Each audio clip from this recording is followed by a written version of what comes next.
And still maintaining with the COVID-19 is that the Ministry of Education has cited social distancing as a great challenge in schools and society at large. Education Cabinet Secretary Professor George Magoha, who was in Kisii, says the culture of not wearing masks and laxity on the 1.5-meter distance rule can be attributed to the surge on the COVID-19 cases in the country. The Ministry of Education has maintained its position of not shutting down schools amid the surge of COVID-19 in the country. Education Cabinet Secretary Professor George Magoha says national examinations for primary and secondary schools will continue as scheduled.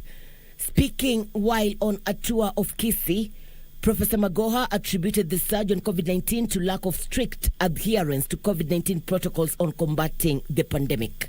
Our culture is the greatest enemy, because our culture, if you go around to the markets and you walk around, people are not wearing masks. If you look around yourselves, I think if anybody was to be given credit for social distancing, I'm the only one who will get.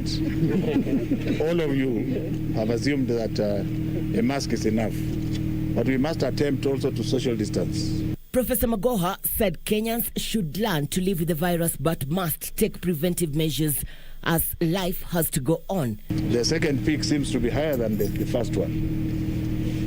Will there be a third peak or not?